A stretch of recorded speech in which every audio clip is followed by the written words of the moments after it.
A competent technician must be aware of health and safety issues when dealing with computers, such as lifting heavy objects such as computers and monitors. They should be able to advise the user on how to avoid health hazards when using computers and should also be able to identify basic electrical hazards. Technician should know about the precautions that should be taken before undertaking any servicing, upgrading or fault finding on computers and how to handle or store computer components. Finally, they must understand the green issues when disposing of computer equipment. From time to time you will be required to lift either a monitor or a computer from the floor or a desk, so it is important to develop a good lifting technique to avoid injury. Plan the lift by taking a moment to think about how and where you will lift the object to. Use handling aids such as handles and straps where possible. Do you need help with the object? Remove any obstructions on the route. Consider resting mid-lift, perhaps on a table or bench in order for you to change grip or relax for a moment. There are two basic lifting poses called the single kneed method and the squat method. Which of these use depends on the size and the weight of the object. With the single knee method, start with one knee on the floor.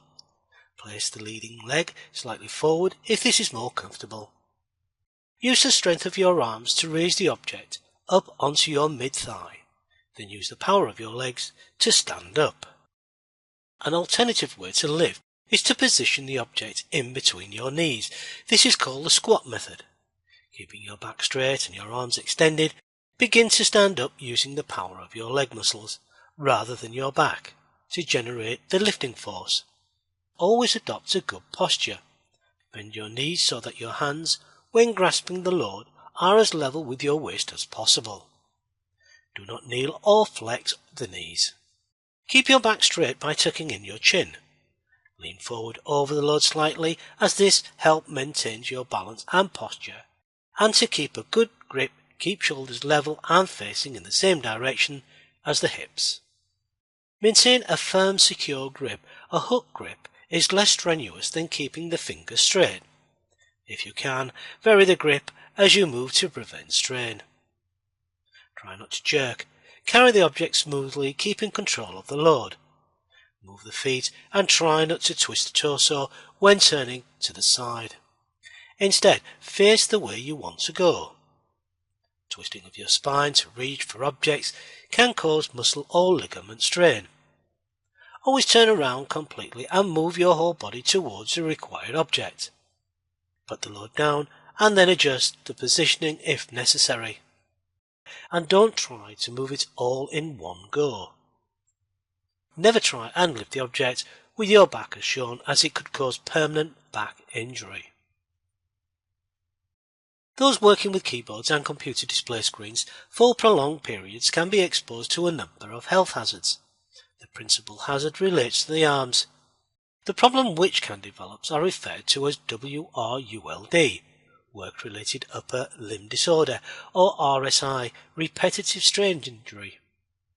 Apply ergonomic principles to the design, selection and installation of the computer equipment. The design of the workplace and the organisation of the tasks can readily control the risks.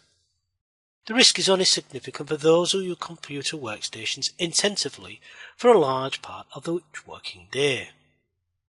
To prevent such injuries, we can follow some basic principles. Sit up straight in front of the keyboard and screen. Do not sit with your feet or legs crossed.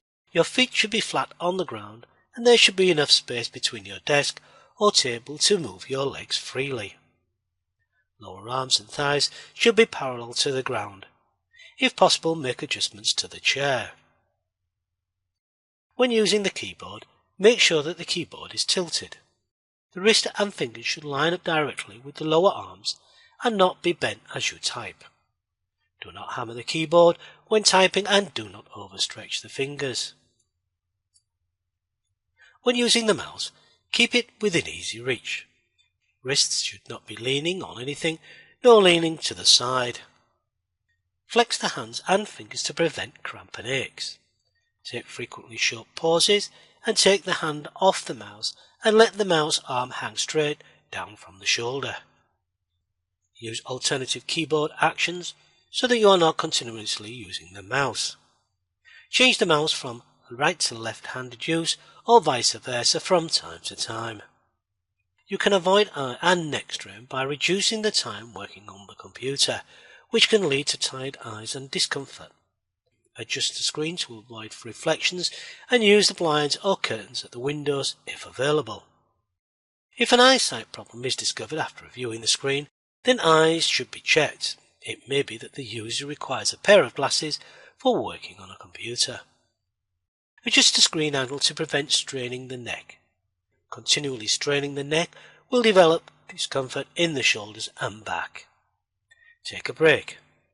It is recommended that no work session should be longer than 90 minutes without a break or change of activity of at least 15 minutes. If aches and pains are experienced, then these should be investigated and the length of the work session should be reduced to 30 minutes, followed by a 5-minute break.